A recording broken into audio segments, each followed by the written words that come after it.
Est-ce que ça filme? Oh là là là là. Mais quelle galère, mais qu'est-ce que c'est que cette chose? Bon, alors. Bon. Qu'est-ce que c'est que ceci malgré? Mais qu'est-ce qui se passe là? Oh là là, mais c'est pas possible, mais. Qu'est-ce que c'est agaçant? Attendez, est-ce que ça marche là? Oh là là là là. Ce trépied qui n'en finit pas de partir.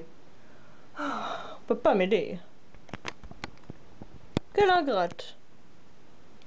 Je ne sais même pas si ça marche. On va dire que oui. Oui, il y a le petit point rouge qui clignote, donc c'est bon, ça marche, ça enregistre. Oula. Bonjour.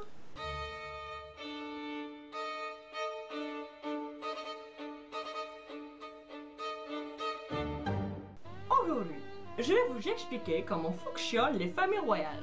Parce que oui, entre les Francs, les Capétiens, les Mérovingiens, les Bourbons, les Orléans, le roi qui lègue son trône au cousin de son oncle, petit-fils de sa grande-tante, on ne s'y retrouve plus. Enfin si, c'est simple, mais on ne peut pas tous naître de Montfleury, hein. Ce n'est pas très compliqué. Il y a, en tout et pour tout, 5 grandes familles royales. Les Francs et les Mérovingiens, que l'on va regrouper en une seule famille, c'est quand même plus simple.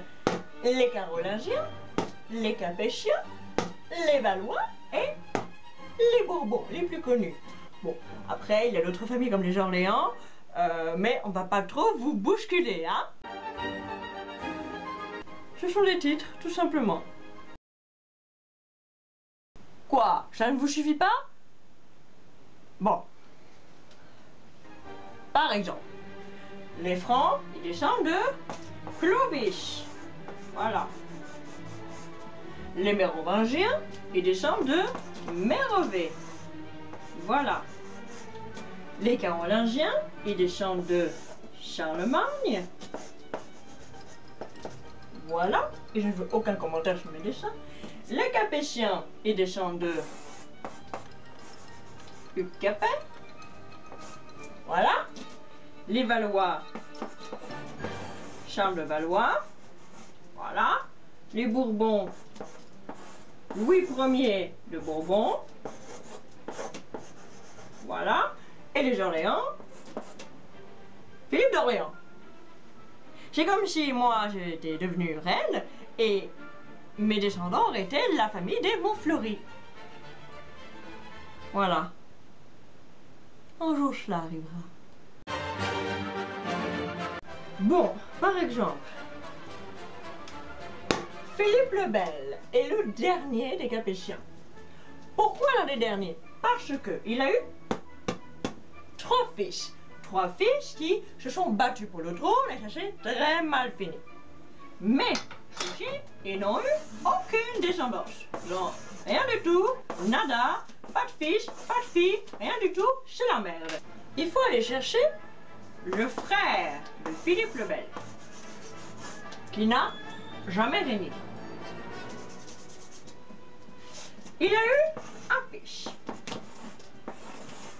qui est Charles de Valois. Et Charles de Valois est donc le cousin éloigné des 3 fils de Philippe le Bel. Voilà.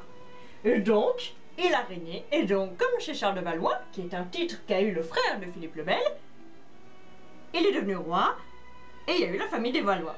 Voilà. Bon, un autre exemple. Un exemple un peu plus récent, on va dire. Henri II. Vous savez, il est mort lors d'un tournoi, blablabla. Il a eu 3 fils qui n'ont jamais régné, pour beaucoup de soucis, comme les guerres de religion, etc. Comme ils n'ont jamais régné, et donc Henri II est de la famille des Valois, pareil, ils vont chercher un cousin éloigné.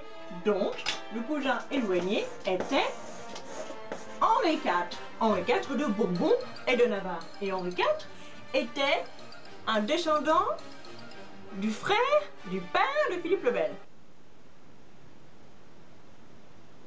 De l'oncle de Philippe le Bel.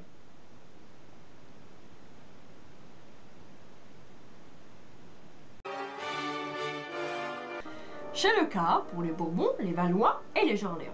Bon, par exemple, Louis XIV, c'est un Bourbon, vous savez, Versailles, tout ça, blablabla.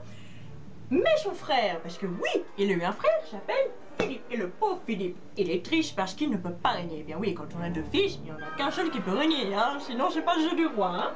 Donc comme lui il est triste, oulala, c'est la catastrophe, on lui donne un titre qui sont les Orléans. Et donc il devient Philippe d'Orléans, tandis que Louis XIV reste un Bourbon.